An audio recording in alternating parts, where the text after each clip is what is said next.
record. Okay, we are recorded and we are live here. So I'm James Whitney. I work for the Maryland Assistive Technology program, and we are a program underneath the Maryland Department of Disabilities. And today we are talking about all kinds of different technology for caregivers and things to just help caregivers out with their patients or family members or clients that they work with to help just kind of lessen the load on them and to empower the individuals to be more independent, increase their quality of life and so forth as well. So briefly, just about us for anyone that's not completely familiar with what we do. MDTAP it does provide statewide access to assistive technology, or AT, and that's through equipment demonstrations. So we have a whole library full of devices that we can demonstrate to our clients and individuals, and we can loan out any of our available equipment for up to 30 days at a time. So that gives people a chance to kind of try things out, also learn more about what's out there, and then get a chance to take it home with you, take it to school, take it to work, wherever you want to, and just be able to try it out and take it for like a test drive, quote unquote, which it always helps to kind of try things out prior to purchasing them and making sure it's a good fit before buying it. So we are able to kind of help people trial and error certain AT devices. And then we also have a reuse arm of our program that is donation based. So that actually takes donations in, and we clean those up and refurbish them if needed, and then we can give those out to people as well. So that's separate from our demo and loan program that I was just speaking on. This is completely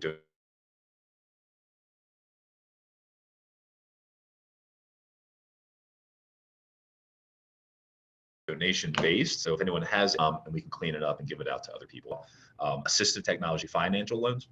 So that's anywhere from $500 upwards, around $500 to upwards of $50,000, and that can be for the sole purpose of financing assistive technology. So that can be anything from home modifications, a speech device, any kind of computer access devices, blind low vision devices, even adaptive driving vehicles. So that is a loan for people to get assistive technology sooner than later, if you're waiting for insurance to kick in, and so forth. So that is available as well. And we also do training. So a training, which is much like today on various topics. Our website is MDTAP.org as well. And what is assistive technology? Just really briefly, it's a wide variety of items. So it could be anything low tech, such as a cane or a walker or a bedside commode. All that's assistive technology. And it could be very high tech as well. Like this image right here is showing the OB self-feeding robotic arm. So it could be robot technology that can help with things like feeding, and anything in between. Speech devices, even an elevator is considered assistive technology, really. So it can just help anyone become more functional, improve independence with tasks, and overall to offer someone a greater quality of life, hopefully, with the use of assistive technology. And I kind of got into this a little bit, but again, we do demonstrations and we can do consultations as well. So even if you're not quite sure, like where to start, then we do have consultations that we can kind of just talk things out, and then just get the ball rolling that way. And then we can come up with some ideas. I can demonstrate a few devices, and then we can just kind of take it from there. And our loans are good for 30 days at a time. And then we have our other facets of this program as well, which is like our donation-based program, our trainings, and our low interest financial loans as well. And then we also do host events occasionally, just like accessible gaming events, as well as other things too. So it's something to kind of keep your eye out for with our newsletter, as there are events that we host, that we kind of invite people in the community to kind of just sign up and come attend all of those events. So we will certainly post those on our newsletter and so forth. So just kind of keep your ear to the ground for any of that stuff as well. So a little bit, a little bit about me, the speaker today. I do work here as the Assistive Technology Clinician. I am an occupational therapist as well. I'm from Salisbury, Maryland. So I got my bachelor's in psychology, a minor in sociology at Salisbury University. And then I went on to graduate school and got my doctoral degree in occupational therapy from Virginia Commonwealth University, VCU. And I've been working here since 2020. So I've been here for right around 3 years now. And I really love being able to empower people with the use of assistive technology. And even in OT, just doing therapy sessions and to help guiding those individuals I was working with in OT, it very often involved assistive technology products and devices to help them just compensate and be able to just increase their success with tasks and engaging in their meaningful activities. So it's been really nice being able to kind of really hone in on the assistive technology piece and just learn more about this world and just being able to better help our clients and to any individuals I happen to work with. So AT for caregivers. Let me just check the chat really quick. Okay, I don't see anything. So I'm going to dive right in. If there are questions, please don't hesitate to type them in the chat, and I'll try to answer those. So first, let's talk about remote supports, monitoring, and environmental control units, or ECUs. So what is a remote support? And this can be like a two-way system for real-time communication, such as like sensors, cameras, other technology that can help someone connect with an off-site caregiver. So even if someone's not always there, and that can really help with fall detection, just monitoring somebody or monitoring when there are visitors to an individual, making sure it's someone that's expected to be there and not anything else that would raise concern and so forth. So also things you should consider with a lot of devices, especially devices that would be for like video conferencing or chatting, or cameras, external cameras around the house for monitoring, fall detection and so forth, would definitely be things like internet, high-speed internet, ideally, especially for streaming and web chatting. And then having a device that you can actually do that on as well, which, sounds kind of, obvious, but, just having a phone or tablet or external webcam that you can attach to the top of a screen of like a desktop computer or something like that as well. And then other things like, what are you really trying to monitor? As someone at high risk for falls, then you might, it might guide you in a certain direction. Or as someone, who has a TBI or a stroke, who might not demonstrate safety with certain tasks like cooking or even showering or bathing safely. So there's just certain things to consider when you're kind of looking at assistive technology products. The first device here is a personal emergency response system. So PERS. You guys might see that acronym from time to time. And this is something kind of like Life Alert, which I'm sure a lot of us have seen those commercials for Life Alert. It's like a lanyard around your neck that you can press the button and be able to contact authorities. So this one's much like that, Sky Angel 911. And this is a similar device, as in it can be worn as a lanyard. It can also be worn in other ways as well. I think they have a clip for the belt and maybe even like a watch type clip to hold it around your wrist. But I can press the SOS button just like I would Life Alert. It has a two-way speakerphone, so I can actually speak to someone on the other end of the line. It'll call 911 from inside or outside the home.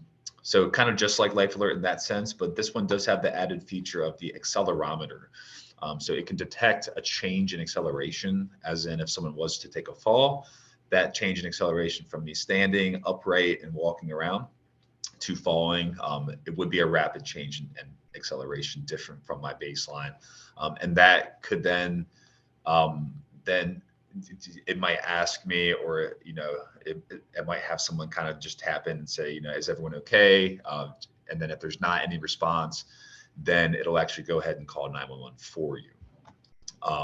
So it has that built-in kind of safety net there that even if you are, say, unconscious for some reason or another, or for some reason you can't get to the button and press it, then it can actually call 911 for you if you don't have the ability to press the button. So it'll give you a grace period, and then it'll just kick that in. It is waterproof as well, and it also has GPS monitoring in this. So if somebody was at risk for elopement or wandering or anything like that, then you could actually track where they are on the GPS. It doesn't have any kind of monthly contracts or fees. Just like once you buy the device, it's yours. All you need is Wi-Fi, and you can just go online and set up an account. Only one button, easy to use, not complicated. So it can be great for a large spectrum of individuals across age ranges and across different disabilities as well. And here's another kind of device that's similar. My Notify, same type of thing, is that it's a fall detection technology so that it can alert family and friends if there's a fall. So again, it has options for the belt clip, wrist clip. And so it does work anywhere the wearer goes. So it can provide independence and peace of mind. And it can be worn discreetly as well if you don't necessarily want it showing in a chest pocket or anything like that as well. But basically, it's fall detection. It's got an accelerometer built into it as well, and it's a personal emergency response system that can essentially connect someone with either a friend or family or the authorities. So online, you are able to set up who would be that first contact, second contact, and then if all else fails, you can call 911. And also here's another type of personal emergency response system as well, the Freedom Emergency Alert. And also this one can do a similar feature, and I can set up my contacts. So I can call up to 4 custom contacts. So, I can call mom, dad, sister, brother, or whoever it might be. And then, if all those don't answer, it'll kind of go to the next one, to the next one. So I would put in the order who I would like to be the first call, second call, and then again, if nobody answers, it'll call 911. So it also has a lanyard and a detachable piece that I can wear around my neck. It almost looks like a little walkie-talkie because I can talk into that. And then it would connect to this other unit, hooks up to like a phone line system. So it does have a jack for a phone line. So it's kind of a facet of a telephone jack. So if anyone has, it's kind of an old school technology now, having a house phone, but it does have that port for connecting, telephone jack in the back. So that's another one. And then over here is just, it's not really remote caregiving. I just added this one in there because it's just a pager. So I can press a button on one end, it'll page whoever has receiver. So that can be great for, caregiver might be elsewhere in the house or, inside, outside, you're not right next to someone. So then pressing that button can say, hey, I need you to come over here really quick for any reason. And this is about a 100-foot range. So yeah, let's talk about other things as well. So like Ring cameras is a great way to monitor who's coming in and out of your home. So having the Ring system, which a lot of people have probably heard of Ring at this point.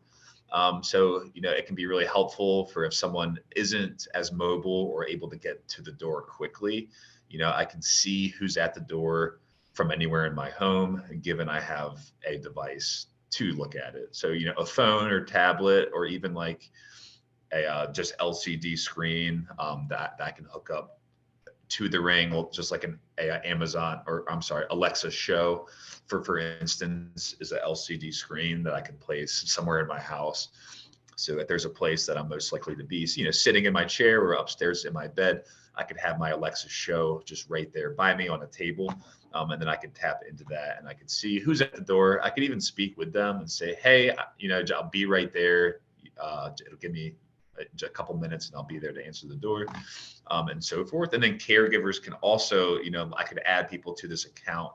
So, maybe the individual is at home, but the caregiver could also see, oh, okay, someone's at the house. Who is that? And just monitor who's coming and going and things like that.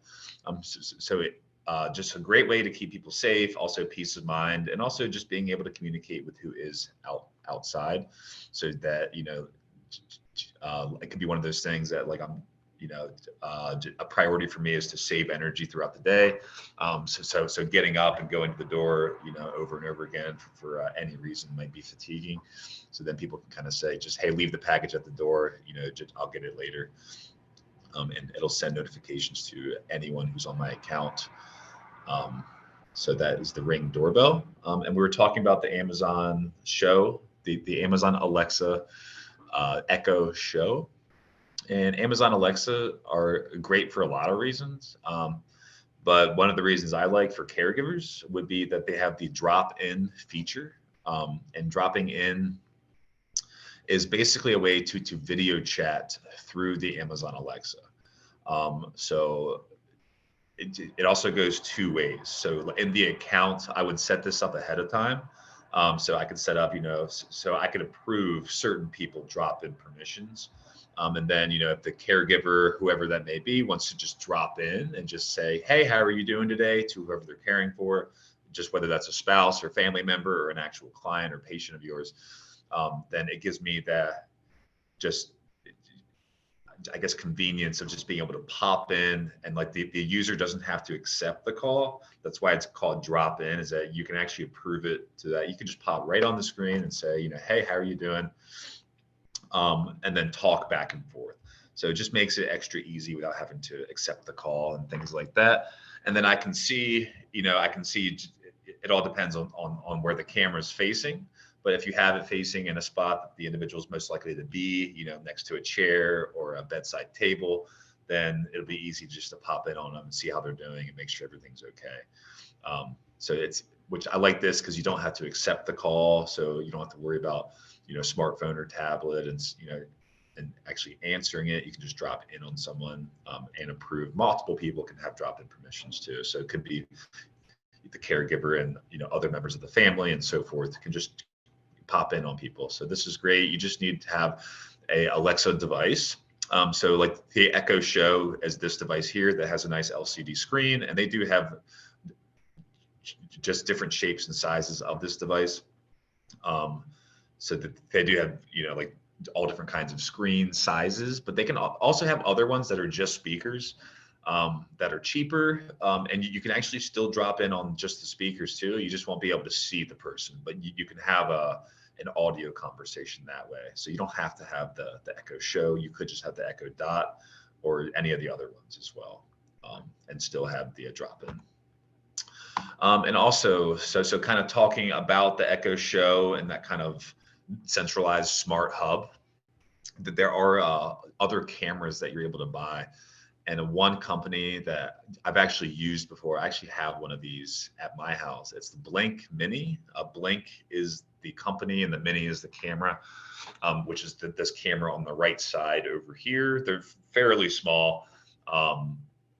It's no bigger than, like an orange or a grapefruit. It's a pretty small camera, and you can install them if you wanted to, like drill them into like a ceiling or something, but you can just place them anywhere. It just needs power.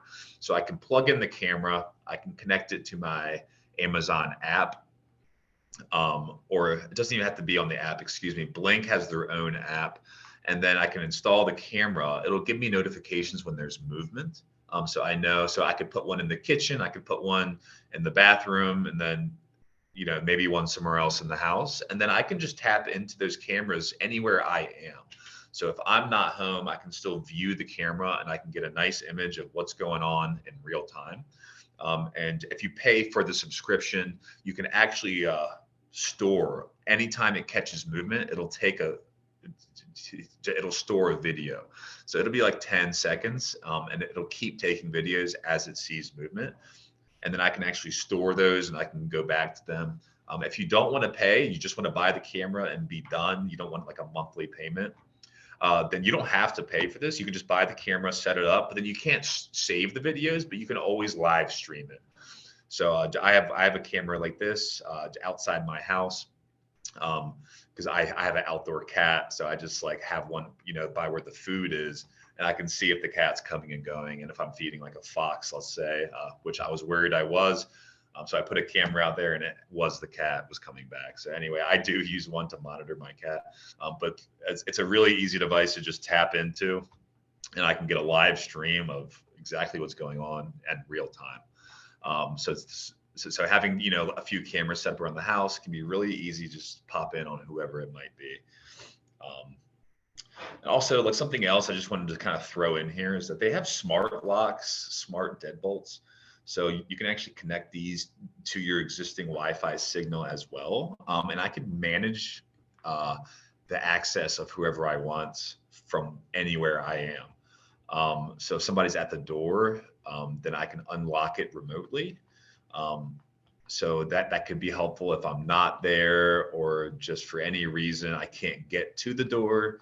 Then I can improve access. If I have a nurse or someone's coming over, or a cleaning person's coming over for the house, maybe I'm the caregiver, I'm not there that day, but I could go ahead and grant access, or I could set a code, which I could change that code as well day to day if I would like to. I could say, hey, the code today is 1111. And then the next day I could change it to anything else.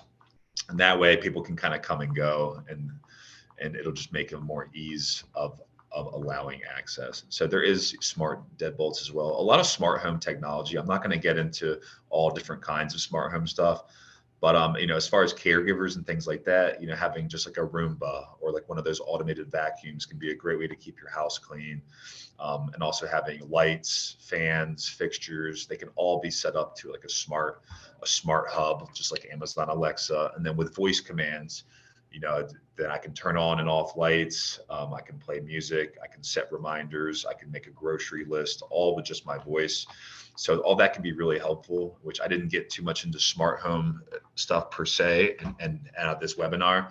But I'd be happy to talk to anyone about smart home capabilities and other things, because also thermostats and things like that can all be centralized and can be just able to be modified from anywhere. And here's another device, which isn't so much for like remote monitoring. It kind of is actually. It's called the My Live Wall.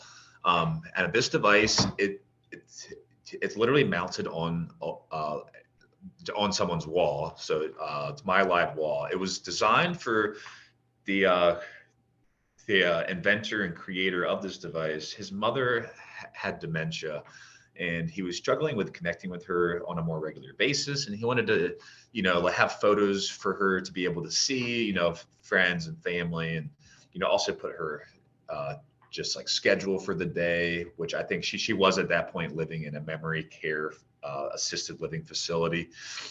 So he had her like daily schedule and like lunch and things like that.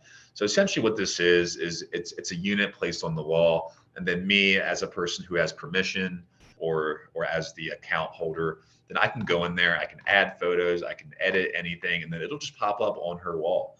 So it's basically it's designed for whoever's using it doesn't have to really worry about it. And it does have a few buttons on it as well. It has 3 buttons at the bottom. It's hard to see in this image, but there are a few buttons down here. It's got like a red, it's got a green, a blue, and a red. And like the green the green button will pull up messages. So I can say, hey, mom, to have a great day, love you. And I can send her that message, and then it'll pop up for her. So I can press the green button. I can read all my messages from any family. The blue button will help me cycle through photo albums. So when people send photos and videos, I can press the blue button and I can cycle through them and just kind of like see, like what's going on with everybody. And then there is a red button that is the help button. So this is kind of like a remote support in that way, is that I can press the red button, and anyone who's on the account who I can predetermine who which is all email addresses. I can predetermine who I want on the account. I can add their email. And then when that red button's pressed, it'll send everyone an email saying, hey, so-and-so, mom or whoever has pressed the red button. So it won't call 911 or anything. It's not designed to do that, but it's designed to alert everyone in the house that, hey, a button's been pressed, and just maybe give her a call, make sure everything's okay. So this is the My Live Wall, and I wanted to add it in there because it does have the red button, and it is a great way to kind of like send photos and things like that. And over here is the Grand Pad, and I added this device because it is a simplified tablet. It is based on subscription, but it's a simplified tablet. It was designed for our aging population so that because iPads and things can be so convoluted sometimes. There's so much that you can do with them. Sometimes it's too much.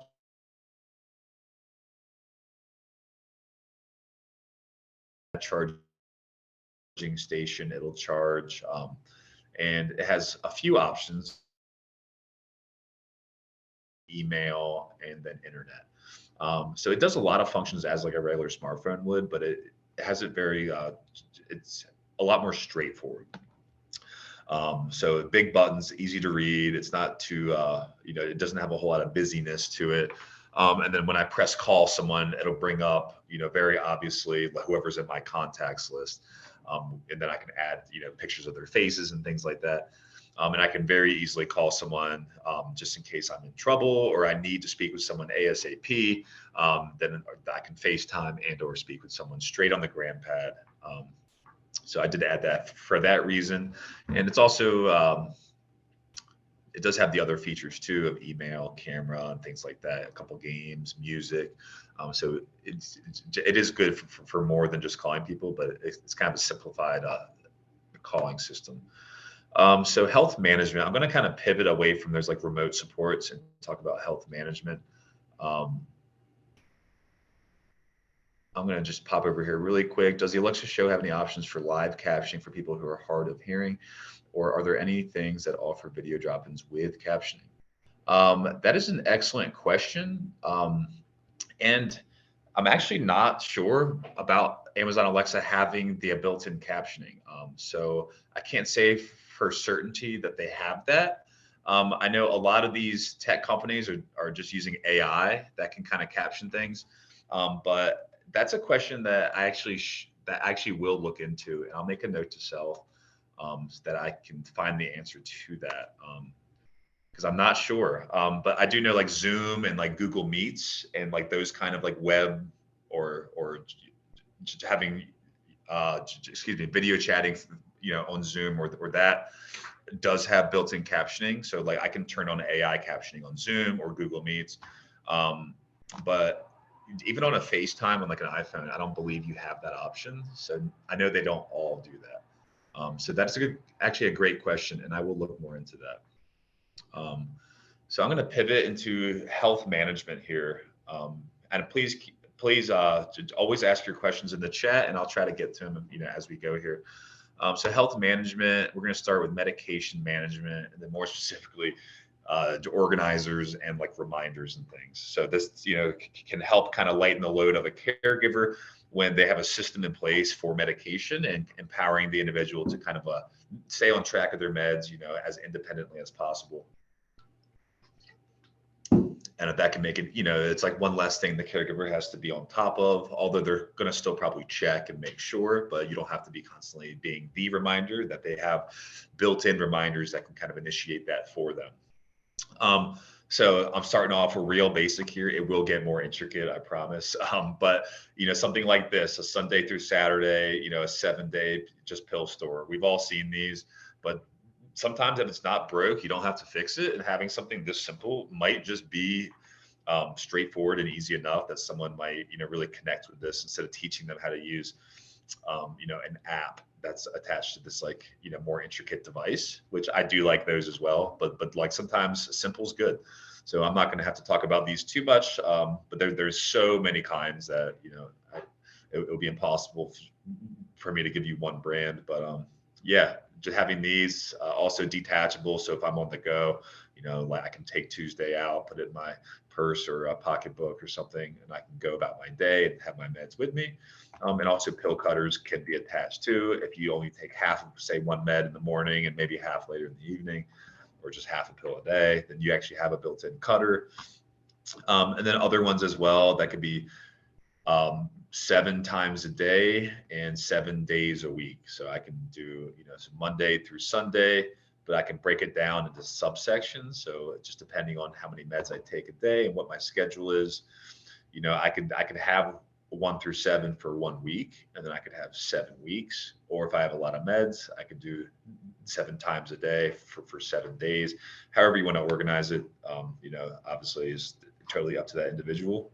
But again, just low tech, very simplistic, just medication organizing. So here's something a little more advanced, the AccuTab. And AccuTab is also a company that makes pool cleaner. So you have to, as you're Googling this, also, I do have built-in links to everything. So also, I'll send out the PDF copy of this slide deck as well for anyone, just to use as a reference. And then I do have built-in tabs, or embedded links up here. And most of the titles, I don't know if they all do. I tried to do all of them, but either way, AccuTab does make pool cleaners. So just don't click on that link and click on the one for like medication management. But basically what this is just a way, it's got 3 slots for 7 days of medicine. So my Sunday will have like an AM, a noon, and a PM. So for 7 days. And then, so for instance, I could organize all of this, and then I'm good to go for the whole week. And then just as those days and times come around, then it'll actually be able to spit those pills out. It's basically just like a rotating mechanism. It'll rotate to whatever day or time it is. And then it'll just like pop those pills out, and it's got a little lever. So I can use that lever to release the meds, and they drop out into my hand or in a cup. So I could place a cup, underneath of that. And then it'll also tell me what the last dose was taken. So I can keep track of what was taken. And each compartment can hold up to 35 aspirin-sized pills. So I can put a lot of medication for each time too. So it shouldn't have, unless you're taking more medication than that, you shouldn't have to worry about not being able to fit your AM or PM or noon in one slot. So this is a little more advanced, but still not crazy advanced. It basically is like a 7-day organizer, but it has a rotation to it, and I can do, so it kind of takes the guesswork out of whoever is using it. That I know what day it is. Okay, boom, I'll take that. So here's another one that I like. This is like a smart pill box. So we are getting a little bit more advanced with the technology, just in a generalistic sense, and that is also carrying over to medication management. So here's something that can sync up to an app on your phone or tablet. And I can organize my meds, and I can program directly on it. It has a little touch screen, just type thing. So I can organize when the medications need to be taken, what days, and so forth. And then it'll actually set off an alarm, and it'll beep and flash. And then that's when I know, okay, I need to go over there and check on it. So as the user, all I have to really do is just go check on it, and then it'll be pre-programmed. And then all I have to do at the scheduled time, the dose will sound an alarm and flash a light. And then as the user or the individual taking the medication, all I have to do is just dump the meds out. So it'll actually slide them around to like whichever time of day it is. It'll pivot kind of like the other device. And then I just have to dump them out. And then once I dump them out, it'll stop the alarm. So it'll keep, it'll be an annoying alarm until I dump them out. And then that's when it'll turn off. And now the meds are in my hand. So it won't make you take them, but it'll make you put them at least in your hand or in a cup. And then the alarm will stop. But someone who has the meds in their hand are much more likely to take them than just pressing like the snooze button on the alarm. So it does at least make you put it in your hand or a cup. And it is just kind of a circular round device, but it does have, if needed, has a mounting system in this bottom right image that can actually mount the device. So in case someone has any kind of dexterity or just upper extremity impairment, it might be hard to grab that thing and flip it over. So it has a little swivel holder, so I can swivel it to a point where it'll dump the meds out without me having to actually like hold on to it. So that is just a adaptive way to make it a little bit more accessible physically. And then it will send a notification to whoever's on the app. So it'll say, down here, bottom left image, it says Gloria's medication has been dispensed. So it'll give you a little notification like saying she has dispensed it. Great. And I think on the other side, conversely, it'll tell you, hey, the alarm was never turned off, and I think a dose has been missed. So it'll tell you either way. And you don't need Wi-Fi with this. It's got a 4G cellular chip, so it has its own kind of it has its own network more or less. So you don't actually need Wi-Fi on this, which is also cool.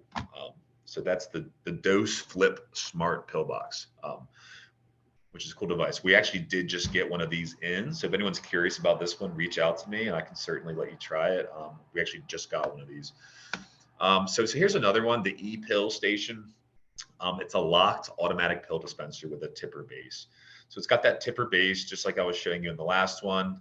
It looks similar to the other ones, but it does require, which a lot of these you should have someone who's kind of overseeing which which meds are going where. But this is a locked system. So like whoever does get in there and adjust the medications, that person would have a key and they can unlock it, get in there, update the meds. It's got 28 compartment tray. So just depending on, how I want to schedule that, I have 28 compartments. So that could be 3 times a day or 4 times a day for 1 week. Or, if I only take meds 1 time a day, then I could have up to 28 days of 1 time a day meds. But, if you are on a more, just a more consistent regimen, it won't last as long before having to refill it. But either way, it can set up to 6 daily alarms. So you can have up to 6 different times that you might have to go take any medication. And it has a little light that'll flash as well for a visual notification and also sound as well. And so this is the ePill Station. This is a little bit more expensive than some of the other ones we talked about today, but just kind of showing you a few different options here for medication management. And here's the Med Alert. This is a lot like the Dose Flip. I actually learned about the Med Alert before the Dose Flip, so I think the Dose Flip Smart things, it's a little bit newer, and it does have the added feature of being smart and connecting to an app. But if you don't, not everyone wants the app connection, which I understand that. So actually, like this one takes that out of it, so it's a little bit more simple. So it doesn't have the smart feature of connecting to your phone or tablet, but in essence is the same thing. It has 28 compartment tray that each tray can hold about 18 aspirin size pills, which everything's always related to aspirin size, which I always find that just kind of interesting. But everyone knows what aspirin is, so I guess it is a good thing to have as a comparative. But then I can set my alarms and it'll spin it around. Kind of the same thing, which kind of been an ongoing function is that these will spin around to the the correct day and time, and then it'll set off that alarm. It'll be really annoying. It'll make you like want to turn it off, and by turning it off, you have to dump the pills in your hand. So this has a very similar feature as the other ones we were talking about. And then even someone who has vision loss, it has the beeping, and then it also flashes for anyone who might have any kind of hearing impairment as well. So it has both of those features. And then you just have to dump the pills out. It does have a tamper-proof locking system, so you can actually it has a lock and unlock button, so that you can't just open it up and mess with it, which is a good thing for most people. You don't want to give them just free range to dumping out like all their meds at once. Just kind of depends on who it is, but yeah. So this is the Med Alert. It's a lot cheaper price point than say the ePill. At $79.99, which I think it might even be cheaper now. I have to check that price again. But then also just for like reminders, a phone or a tablet can be a great way to set a reminder. But not everyone wants to use that kind of technology, and especially our aging population might not always have a smartphone or tablet on them. But mine's pretty much glued at my hip in my pocket at this point, but not everybody likes to operate that way. So even having just a timer, like an old school timer that you can have, around the house, or you can even hold on to this or like put it by your chair in the living room or bedside table. And I can set up to 8 alarms on this device, specifically the tab timer. I can set up 8 independent alarms that can go off. I can set them to be recurring. So every day, I can set the same ones. And pocket size, small, portable, battery operated, clear instructions, simple to use. It's only got 3 buttons on it, so it's not hard to set up for anybody either. So that's the tab timer. And there is this other one, the Med Center talking alarm clock and medication reminder. So this is another just kind of just lower tech, battery operated, or it could plug into the wall. It does have an outlet plug as well if you'd rather plug it in and not have to worry about the batteries. But it also can be battery operated. And I can set my alarms just like anything else. Also functions as a clock/calendar. So it'll tell me Friday, or today, for instance, is Wednesday, the 15th. So it'll tell me that too. So it is just like a regular clock, and I can set my alarms for my medications. So that's so I can set up to 4 alarms per day.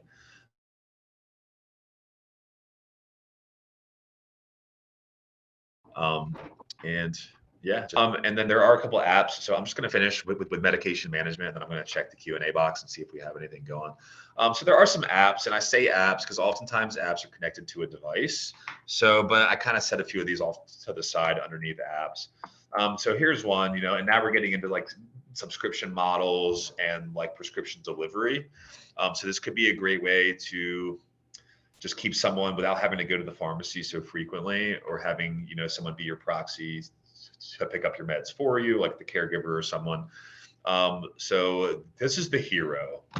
This is a device that I can pay $25 a month, or it's like $300 a year, and it has the app that connects to it, and it can it's able to hold up to 90-day supply of up to 10 meds. So they have a system worked out that as long as you're taking 10 different medications or less, then it'll hold up to a 90-day supply. If you have more medications than that, it might just start taking days off of how much it can hold based on the size. I actually don't have this one, but I found it really intriguing, so I wanted to add it. I haven't been able to crack one of these open and see, so I'm not sure exactly of the mechanism that, of what holds the pills and how big it is, but I'll take their word for it that it can hold up to 90-day supply of 10 meds. So however that works.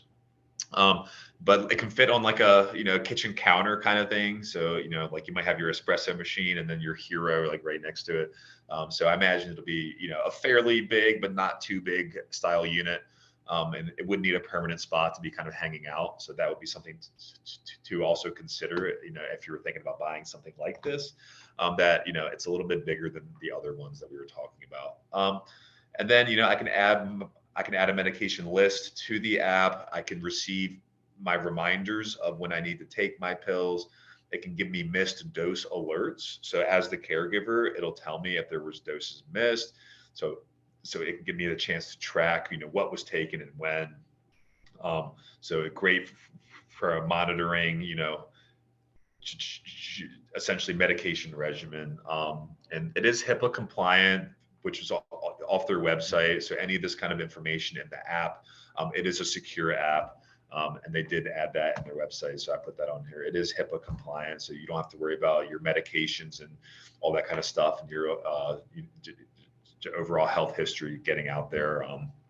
And then you can also order delivery of medications every 30 days and free Hero refills. And then also monthly pharmacist check-ins included. And that would be through the portal on the app. I could actually check in with a pharmacist monthly, and that's all built into your subscription. So you are paying for all those features. So it's not like, it said free, somewhere on the website. And I was like, well, it's not free, but you are paying for the subscription. So use all the features so you can actually get delivery pharmacy to your door, which you get to pay for the pills as well. That's not built into the monthly price. That's on your insurance and on you. And then after you pay for the pills, then you pay the $25 a month for the other features. But that's the Hero. And then another one, Om Care. It should have a line over the O, but I couldn't find the insert for that symbol quick enough. But there would be a line over the O. So Om Care. And this is an app/device as well. It can So basically step one, it kind of breaks this down into 4 steps of how you might see this operate. And this top image here kind of shows you a side view of what this device looks like. So I can open up this side, and then it's got this like rolled up, it almost looks like a fire hose rolled up flat. But basically all your pills will be in these Ziploc pouches that I can pull this out, so it would be preloaded, obviously personalized for each individual. And then when it's my time to take a med, it'll basically be able to spit out one like baggie or a pre-slit pouch. So it's an easy to open pouch. It's pre-slit, so I don't think you have to like really open it with much force. And then it'll let your caregiver know when it's time to check in. So it'll give whoever your caregiver is, if they're not always around, maybe they just pop in, here and there. Then it'll let them know, hey, time for a check-in. And then, so it does have a built-in LCD screen on this medication device, which I thought was unique, and that I can just look, I'm able to FaceTime or web chat with people just on my device. So I don't have to have another phone or tablet. It's all right there. So then I can answer a video call with one touch, and I can talk for as long as you'd like, was the exact verbiage that was on there, as long as you'd like. So it doesn't like kick you off a video chat, for instance. A doctor or a physician, it probably won't talk all day. But but you can chat without being kicked off, essentially. And then so then essentially medication is dispensed on time, so that whatever your timer is set to, and it comes out in those easy to open pre-slit pouches. And then your loved one or caregiver can see that you're taking your medication at the right time, and just keep track. So again, medication management, you can't really reinvent the wheel. So basically it comes down to, are you taking your medication on time and correctly, and tracking any missed doses. I mean, those are the big things, right?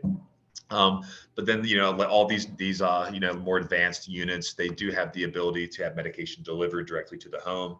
So Care is another subscription-based model. I didn't get the pricing off the website. They weren't as transparent about it. So you have to kind of get a quote or something like that. And then prepackaged meds up to 30 days and programmed to dispense on time. And then family members, friends, and physicians can regularly chat and connect through the portal here. So anyway, that's Care, just another kind of advanced medication reminder. And here's another one, Medicube. We're starting to get pricey here. This is under 2,000, but $16.99.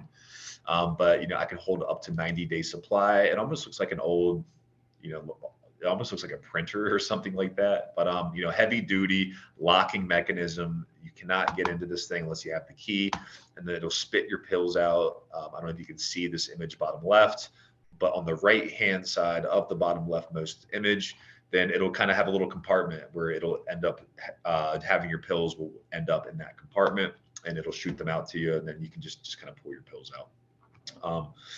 So it does have a tilt sensor. It can alert someone if there's possible tampering, or if someone's, just trying to get into there, or, any confusion that's going on, or there's incorrect dosage or any spilling of things. So it'll actually tell you if there's any, it has sensors to actually tell you about those alerts. It'll give you, so I can pick each dose. So it won't pick the wrong pill. It's got many millions of doses tracked. So it picks each dose as you set it. And then it has a refill medication in 2 minutes. So even if the brand changes, it kind of gave that, it's really easy to get in there and change things. So it was basically saying that I can get in there and I refill a medication within 2 minutes. And I can hold up to a 90-day supply of up to 16 different medicines. So you kind of a set it and forget it. So, like 4 times a year sounds pretty good for a caregiver having to get in here and mess with any medications. So that's the convenience, is being able to put so many different meds in here for up to 3 months. As long as your meds aren't changing, in that instance, you would want to get in there and alter it, obviously. But 90 days, set it and forget it. The alarms are good. So it's a little bit of work initially, but then once you get everything in there, it can make it a lot easier for someone.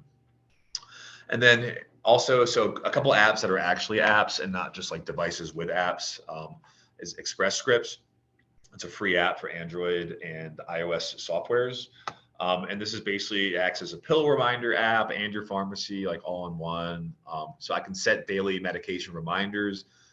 It would require me having my phone on me so that I can get those reminders. So that's, like that's more the barrier than anything is, do I have my phone or tablet with me? So I can actually get the notification. And then I can also order refills directly in the app. If my health insurance has the Express Scripts benefit plan. So you do have to make sure that that is a facet of your insurance. If it is, then you go ahead and use Express Scripts, and then I can order refills. I can track my medications and all that good stuff, so I can stay up to date, and I can set automatic refills too, so I don't have to always order them myself. That they'll just come on a scheduled basis. So that's Express Scripts. And then here's another app I tossed in here that's free. So I like it because it's free. But this is kind of like a comprehensive kind of health checking app. So it doesn't have to be just medications, although it does have, a lot of medication like functions of this app. And I can add family and other people to the account so other people can come check in on it.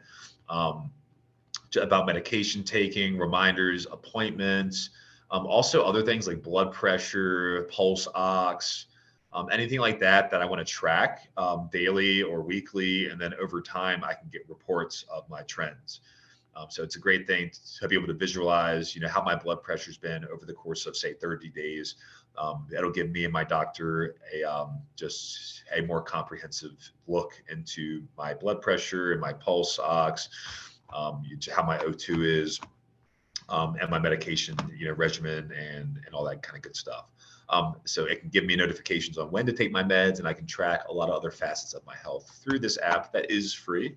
And then when I go to the doctor, I can show a progress report. It has a progress report feature within the app that it'll kind of just have everything there over, however long I've been tracking, and it'll give you charts and things like that to kind of see just how you're doing. So that's the My Therapy app. So I'm going to back out of here for a second. Let me see.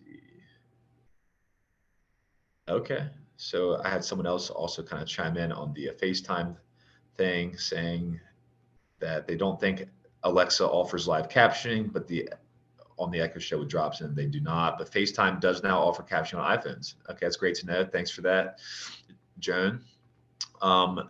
And then, are there any medication dispensers that are compliant with the Board of Nursing's MDTAP requirements? And that is a great question that I actually can't answer with certainty. With the Board of Nursing's MDTAP requirements, yeah, that's a great question, and I don't know enough about that to really even speak on it, so I won't pretend to. But I can certainly try to find out more about that, and then I can double check with these companies that I've already spoken on and see if they are just in that compliance. So I can certainly check with that, Matthew. If you want to shoot me an email, after this is concluded, that is something that I would like to check up on, and I can certainly try to answer that question better for you. All right, onward with this. And I appreciate the questions again. Whoops. And I just screwed myself up there. So we want, okay, we're still in medications here. All right. Current slide, that's better. Okay, and then here's just a couple medication accessories that I just wanted to add in here that can help someone to just be more efficient with just taking their meds and other things as well.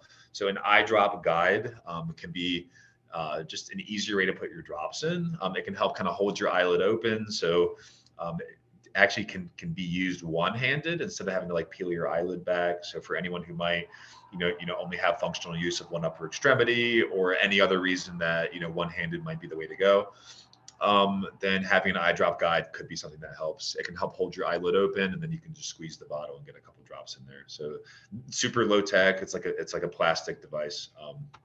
But I wanted to add that in there. Also, pill cutters. I don't have to talk about these too much. They're straightforward, but having your own pill cutter, and then like Ryzen has one here that's a 3-in-1. So they have a pill cutter, a pill grinder. So that it has a bottom compartment that you can actually grind your pills down. And then it also acts as a storage unit as well. So I can store pills in this and take it on the go with me. So I'm not going to sit on this one too long, but pill cutter, grinder, and storage combo. And then I thought this one was kind of like cute, lack of a better word. It's a keychain that has a twist open. So if you're on the go, I can pop some pills in here. I can put it on my key ring or something like that, take it with me. So that's just, kind of something else that's kind of tangential, like two medication reminders. And then this is just another multi-pill cutter pro. So for anyone who's, caregiving for a lot of people, or, you just have a lot of meds to cut up, or you're doing like, let's say a 90-day prep for someone's medication that you don't want to have to do it again, every day or every week. So I might put a bunch of pills in here all at once, and I can cut, as many pills as can fit. I can cut them all at once. So it might make your job quicker for having to prep for, a 30, 60, or 90-day medication storage. So I just want to share that just for, just a different device. Here's another tablet cutter. So I just tossed a bunch of different things on here that I thought were kind of cool, and each one a little bit different from the last. And then over here's a magnifying cutter. So it actually has a built-in magnifier in the glass, so you can really see, where you're cutting on this thing. So I thought that was kind of unique as well. And then heavy-duty pill crusher. Again, this is just different styles and shapes. If you go online, a lot of different things in this realm of medication management. And then even heavy-duty ones that are like pharmacy grade that come with their own little cups, so that it'll be easy to, like, once you do crush the pill, just as long as you crush it into a cup and you load a cup in there, then it'll be really easy to dump that, elsewhere. So that is the heavy duty pill crusher. So I just toss it in there a little bit at the end. And then let's talk telehealth as well. So I'm gonna take a sip of my coffee really quick, excuse me. Okay, we have about 30 minutes left. So I'm going to try to just keep the pace moving here, so we have time at the end for any last questions. So telehealth, it's like the use of technology to provide healthcare from a distance. It's basically what it is, healthcare at a distance. And that can be anything from, just any kind of computer or a video conferencing device that I can speak with someone else is basically what it is.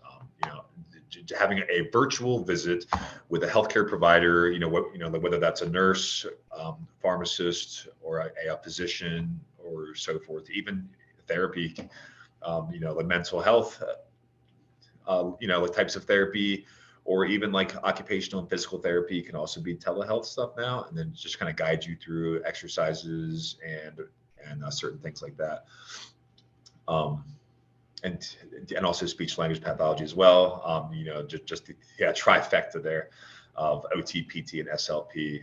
But either way, so I was talk telehealth. So I brought up MedStar telehealth portal just because I have personal experience with this. So it just depends like where you go for your doctor's visits. But I would check and just see if they have a telehealth portal. Because a lot of places are having that type of access. And MedStar is something that I've personally gone on here and gone on the portal, and I've had a video chat with a doctor within, it says like within minutes. It was probably 10 minutes, tops. Maybe 15. That I was in a waiting room, which is like a virtual, like waiting room that you just wait. So basically, you just have to create an account that has like your name, just all your contact information. Who are you? And then if you don't have insurance, I think a consultation on this is like $39 or $49. And then if you have insurance, a lot of times that'll just cover it. But even if you don't, it's for just like a consultation with a doctor. I know MedStar specifically is like, I think $39 or $49. But either way, so like my experience personally, I could video chat with a doctor, just FaceTiming, and they basically just ask,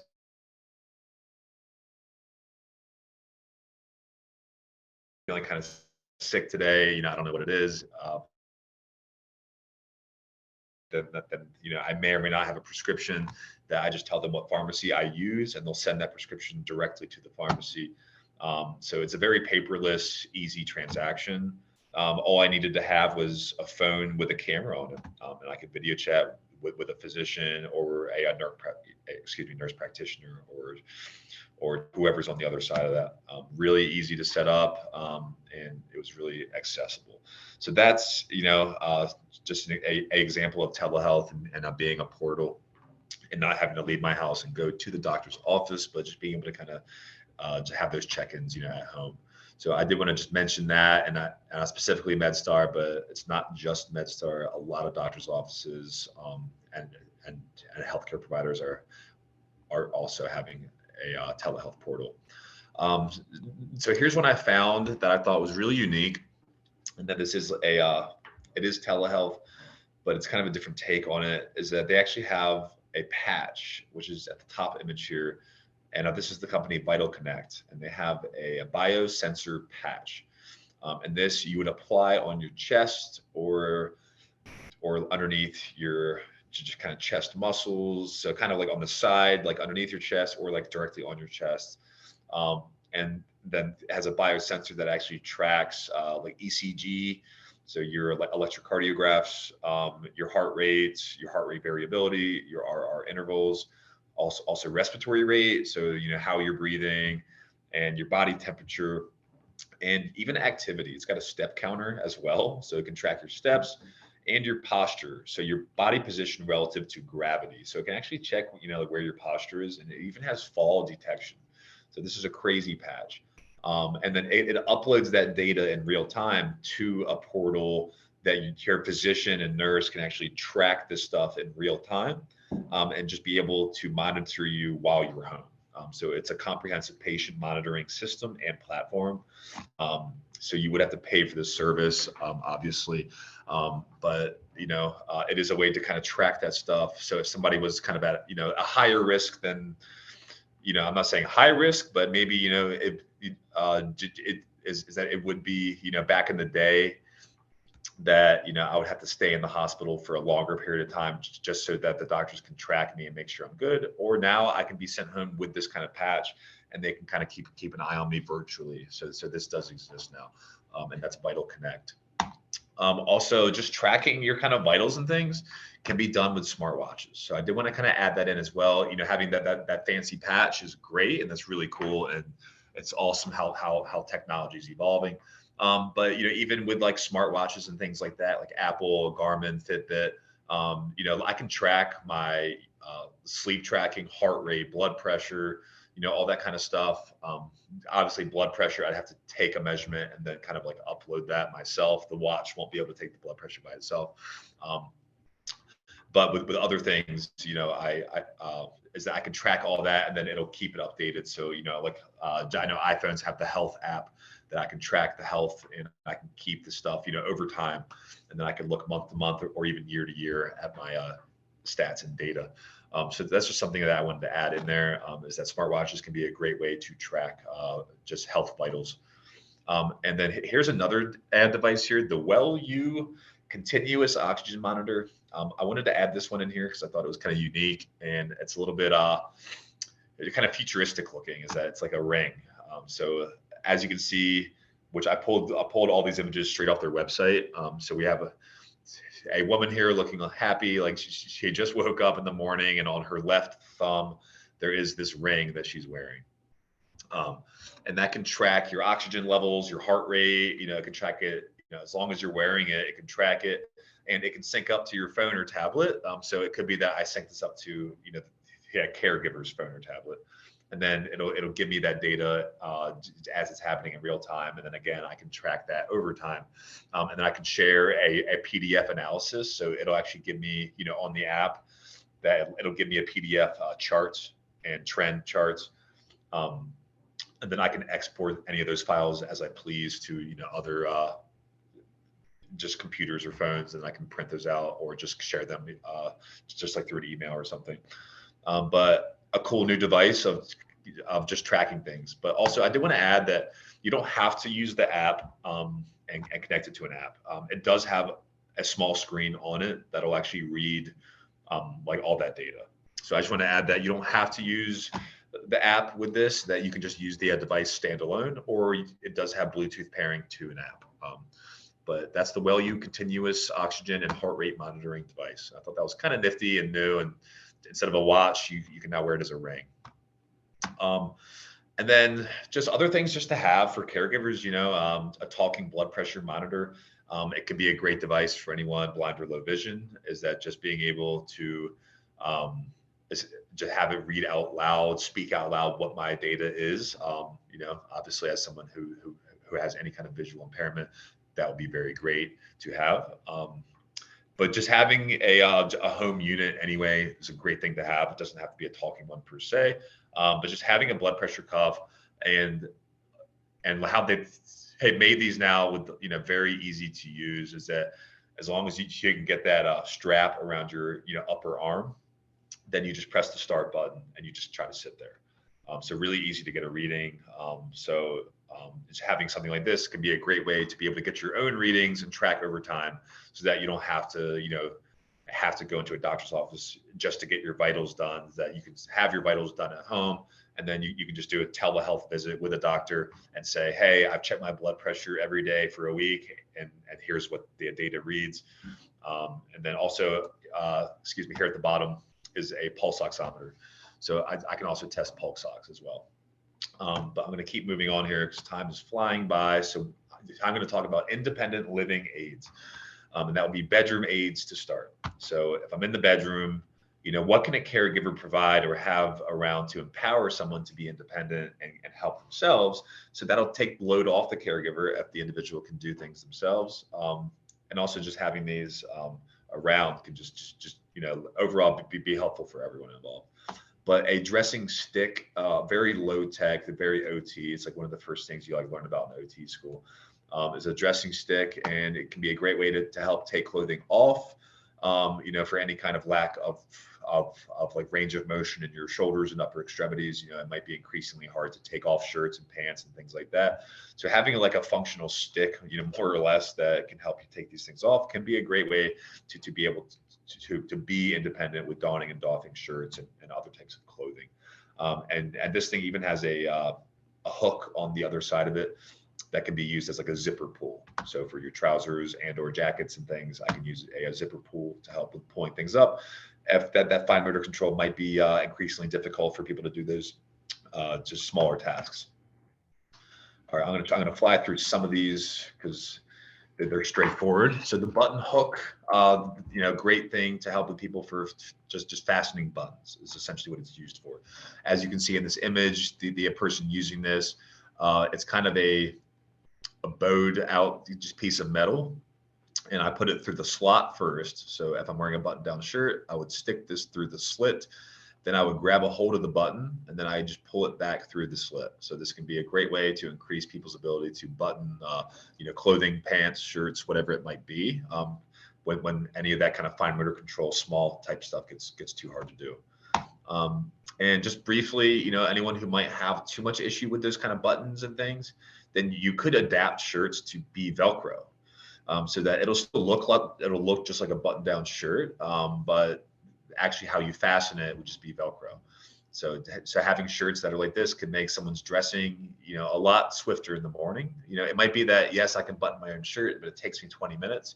So maybe just like slapping on Velcro might just like save some time in someone's day as well. So that they have Velcro conversion kits that you can iron on, you can sew them on, or even just stick them on. It just depends how long you want them to stay on as to like what the best method would be.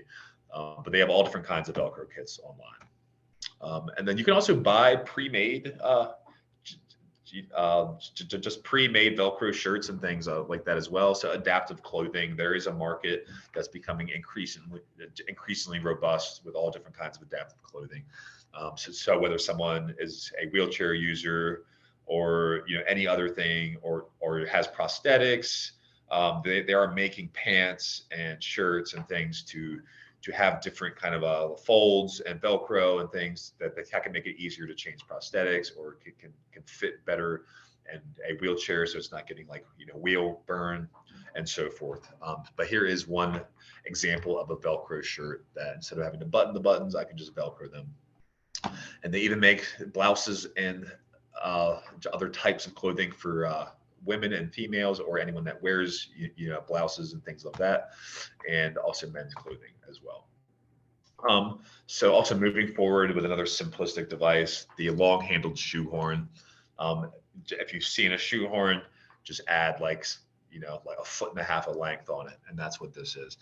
Great for being able to kick on or putting on your shoes and kicking them off as well. So it helps minimize bending and twisting, and just anyone who's having any kind of difficulty with getting their shoe on, this will make that easier for you. Whoops. And the sock aid, another very OT device here. The sock aid is a sock donning, just assistive technology device. Basically how this works really briefly is that I would open up the sock, so it's open, like as if I'm going to put my foot in it. But I can actually slide the sock onto the sock aid so that it's kind of it's like the sock is swallowing the sock aid essentially. I have two handles on one end, so with like two pieces of string or rope. And then once I have the sock on there, then I can place this down on the ground by holding onto the straps or the grip. And then I slide my foot into it and I pull with the handles up towards my body, and it'll actually end up putting the sock around your heel. Ideally, it'll put the sock all the way up around your leg. It just kind of depends. But I was kind of like, I don't think that would work that well. But then I tried it out and it does work pretty well. So it's great for a lot of reasons, but, as a caregiver, if someone just even had hip surgery, and, certain hip precautions come with having hip surgery, that you shouldn't bend over past 90 degrees and so forth, just to help keep the integrity of your incision and everything healing properly. So if you can't bend over too far, how do you get your socks on? So having, something like this can help allow someone to still be able to get their socks on. And that's not the only reason you would need a sock aid. That's just a functional example of why one, could be a useful device. But I'm going to move on here. Also, elastic shoelaces can be a great way, as a caregiver, having, whoever you're caring for shoes. If you put elastic laces within, whatever shoes are being worn on like a more regular basis, then any pair of shoes can be essentially slip-on. As that, once I tie them and have them to where I like them to be, but they have elastic stretchiness to the laces, so that I don't have to retie them every time. So it can save me time with having to tie my shoes, and I can basically make any pair of shoes a slip-on. Over here, this is a bed assist rail, and I apologize for how quickly I'm going, but time is running out. So a bed assist rail is that I can put this underneath of my mattress. It has this long projection out here. And then it gives me a handle, so easy to install. It's got legs that can adjust, so I can make these legs taller or shorter. I can put this thing underneath the mattress so that the weight of the mattress will hold it down for you. And then I now have a handle to pull myself up and out of bed, and it can help with transfers and just any kind of movement in bed or rolling around. So it can help with safety and a number of ways. And easy to install and pretty much universal. So that is the bed rail assist, and it even has a little spot on it for magazines and like a remote control, things like that too. So that's something that can be added to someone's bed for a relatively low cost, instead of buying like a hospital bed with bed rails on it, which I'm not saying don't do that. It might be that you need that instead. But if you don't quite need a hospital bed yet or at all, then just having a bed assist rail could be a cheaper alternative. And something that can be ordered off Amazon and come relatively quickly. And also, if you're doing all those telehealth visits and all these check-ins with friends and doctors and, whoever else, then, having a table that could fit, a phone or a laptop on it could be a really helpful way for someone to still interact with their technology, but still being in a safe and comfortable position. So if someone is, just in their bed, with a large portion of the day, that having a laptop or tray holder that can kind of slide underneath the bed, come over to me, might be a great thing to have. Also, night lights. We're not ever too old to have a night light. Actually, arguably, the older you get, it's probably like the more reason you should have a night light. For anyone who has any kind of middle of the night bathroom tendencies, which I know I do occasionally. and you can't see, that can be a fall risk. So as a caregiver, you want to definitely eliminate fall risk, any and everywhere possible. So having night lights kind of like throughout the house, or at least in the bedroom and bathroom, so I have a clear, like sight to where I'm going and where I'm walking. Then having a nightlight is a great thing to have and shouldn't be overlooked. As like a child's kind of thing, because it can keep you from stumbling on clothing or anything that might be in the room, which you should try to avoid obstacles, especially when you're like getting up in the middle of the night. But anywho, a nightlight can be a great way to help subside a little bit of that risk. And also like a bedside commode. It just depends on each individual as to if, having something like this would be indicated or not. But if traveling all the way to the bathroom, it might not be a safe thing to do or advise someone to do. So as a caregiver, I might find it a good idea to have the option of a bedside commode that, if there is a bathroom happening in the middle of the night, that maybe I don't want you trying to ambulate all the way to the bathroom. It might be down the hall, it might be somewhere else in the house. Is that I would advise them as like just use the bedside commode instead of trying to rush in a panic all the way to the bathroom, which can certainly lead to a fall risk if someone's moving quickly and unsafely. So having this right by the bed can be really easy to not easy, but it can be easier just to transfer to this instead of all the way to the bathroom. And then the caregiver obviously can clean these out, just like as soon as they're back the next day, or however is indicated. But a bedside commode can be a great thing to have in the bedroom.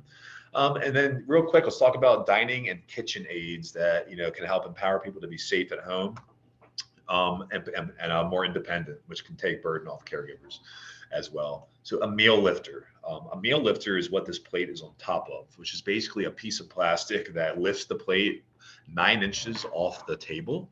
So that can make the distance between plate and mouth a lot more minimal. So I could even rest my elbow on the table, and then I have a better kind of hinge action with my elbow on the table. I have a lot more stability, and I might be able to eat a little bit more independently. So anyone who has tremors or any kind of upper extremity fatigue or just overall lack of control, that having a plate lifter just like this one could be just helpful. Also, high side dishes. So dishes that are kind of like bowls, essentially like a high side dish is essentially kind of like a bowl, but they're not always a bowl. So they just have one side might be higher than the rest, or the whole thing is all high sides. I guess at that point it does turn into a bowl eventually. Or plate clips, so that there are clip-on food guards you can clip on. But like this might give someone like a backboard or something to push food against so that I can get it onto the fork. So rice or something like that, I might scoop it against the side of a plate clip and get it onto my spoon, so then I can eat it better.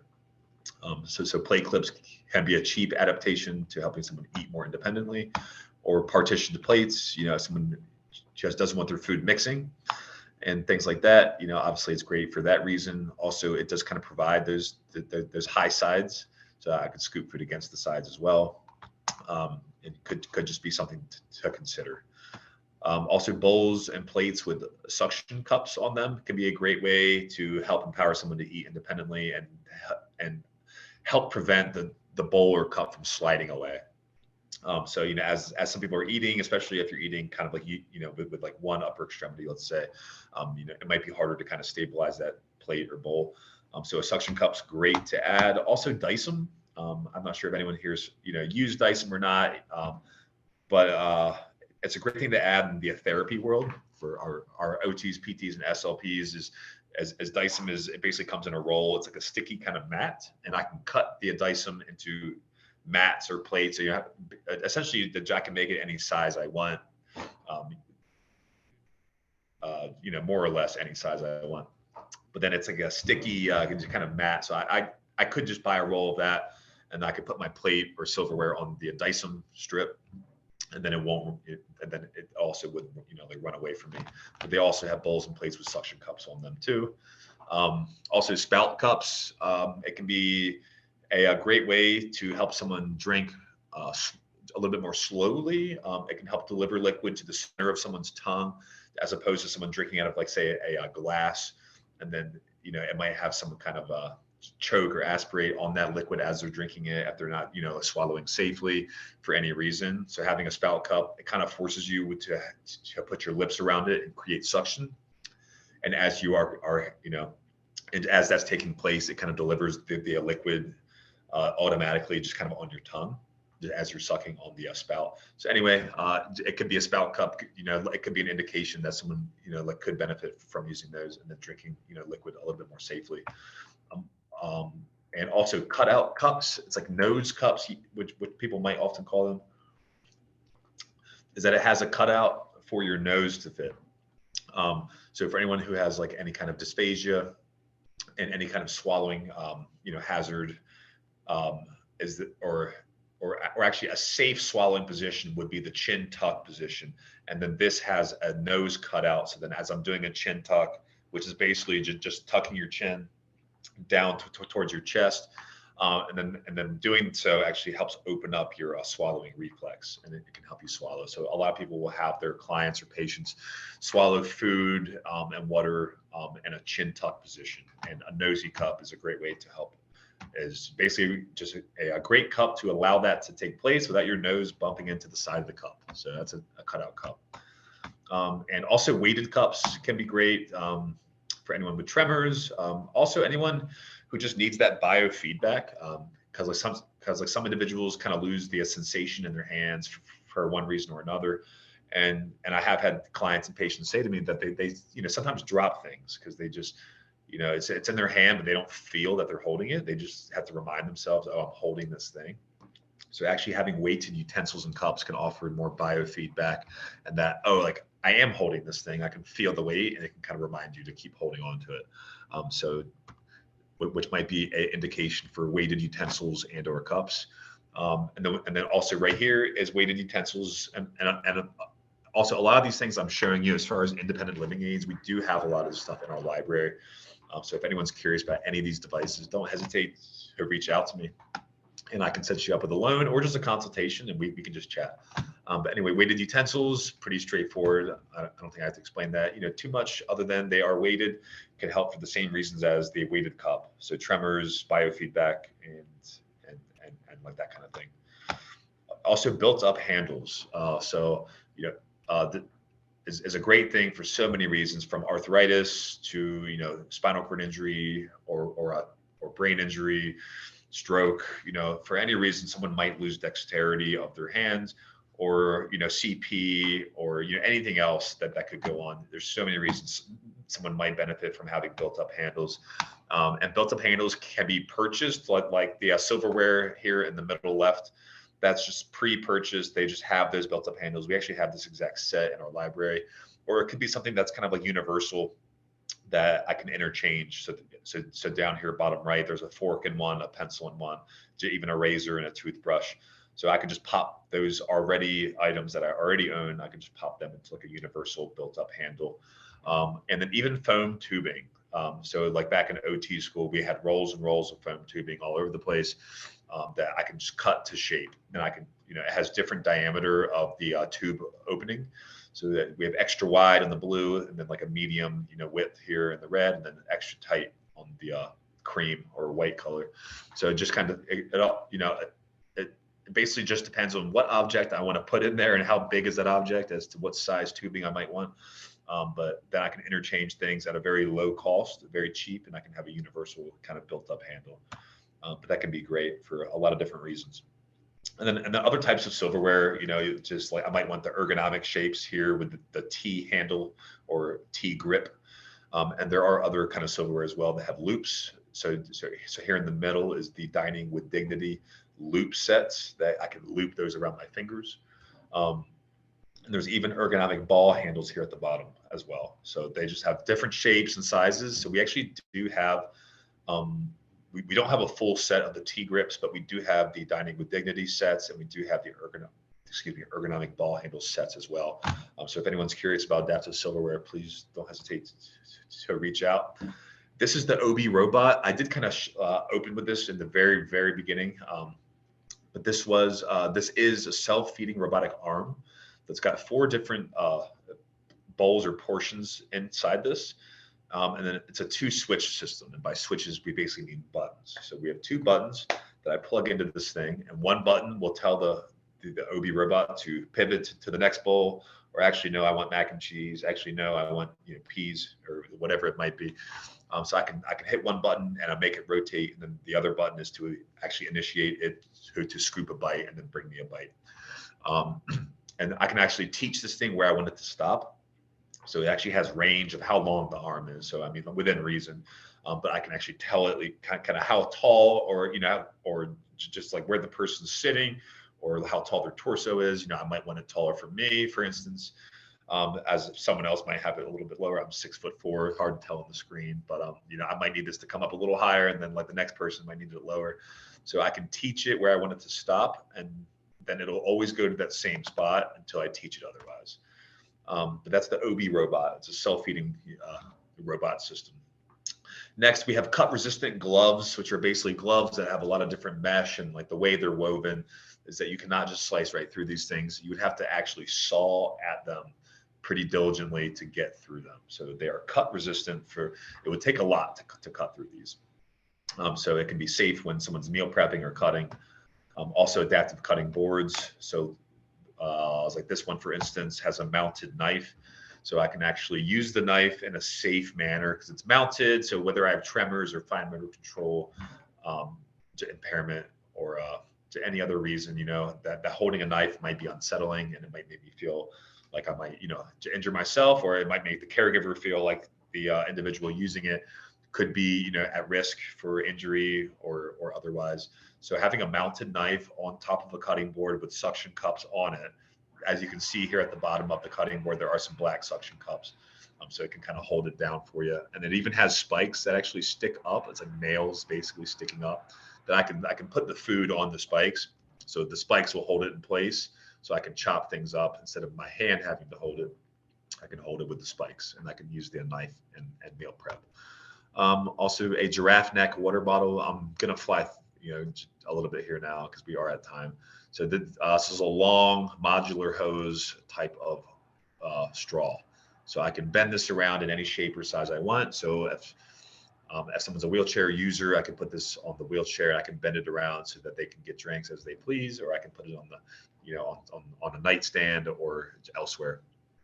And then there's also other kind of silverware that can help, like the liftware level is the top image, and the company's liftware, the top image is the level, and that actually keeps your spoon or fork level. So as I move my hand around in space, like whether I'm rotating forward or backwards with my wrist, or moving my arm around, it's got technology in there that'll actually keep the spoon or fork flat.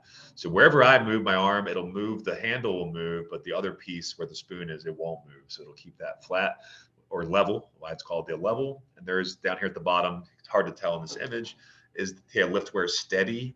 And that's for people with tremors or, kind of Parkinson's related symptoms of just unsteadiness and tremors and movement. So it has gyroscopic technology built into the steady that actually balances a little bit of that out. So it helps counteract a little bit of those tremors, which it'll still move a little bit if you shake. We actually have both of these items in our library, but it will kind of take some of that away. And the LE spoon is much like the liftware level, so that it keeps it level kind of while you're eating, but it's a different company. And liftware has been on back order, I think, because certain supply chain issues. So I do want to mention that. I am keeping up on them just to see when they'll have stuff ready again, just so I can stay up to date and I can let my clients know. But I had someone tried to buy a liftware recently, and they were just on back order because of like supply chain stuff. So LE Spoon's an alternative.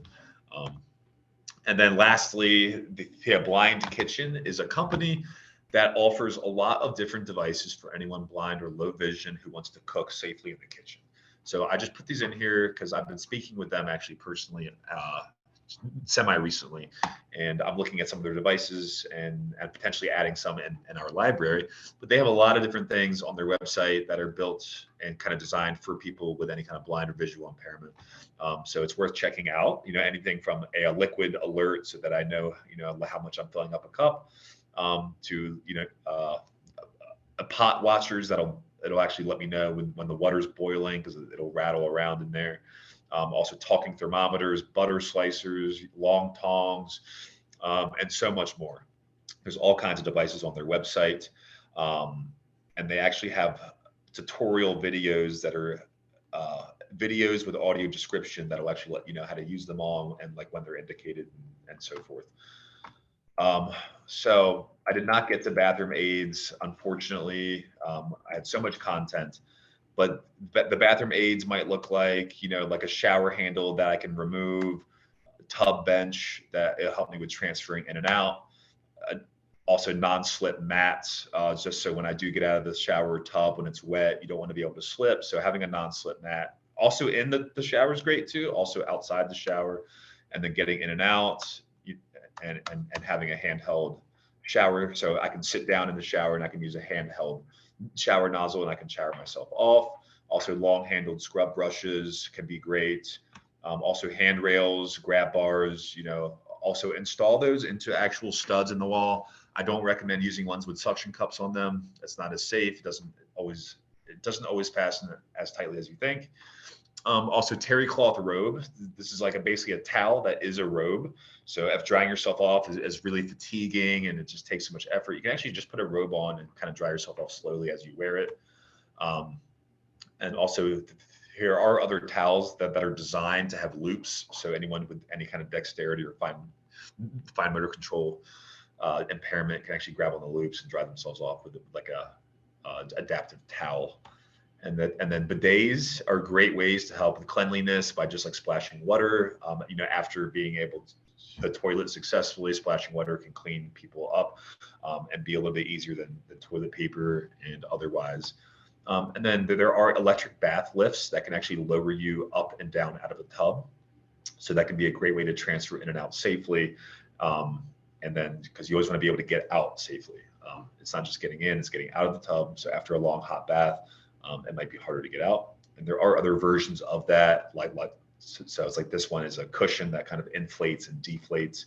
And there are also drying machines as well. So if drying off my body might be fatiguing for me, there are air dryers that you can install. So on the walls here, which looks pretty expensive because it is, and it looks just like a luxury item, but it could also be a functional adaptive item as well. And there is one at the bottom here. This is also, it blows air, but up. So it's also cheaper than the top model.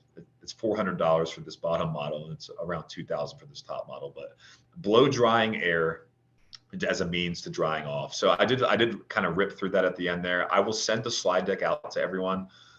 Let me get back to stop sharing my screen. Okay, so I will close with that. I'm going to type my email in the chat here for anyone who's still logged on. I'm sorry I went over a little bit of time here, but here's my email address and my phone number. If anyone has questions, I would be more than happy to follow up with you. It's james.whitney1@maryland.gov. Excuse the S on the end of that first one. And my phone number is 410-554-9276.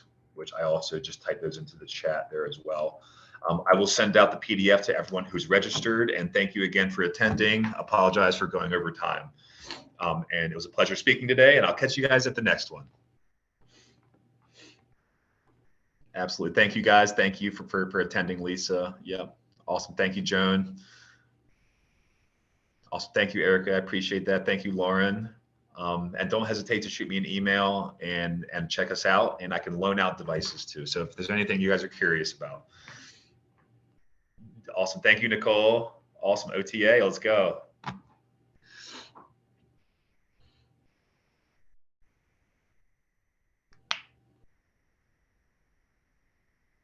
Awesome. Thank you, Donna.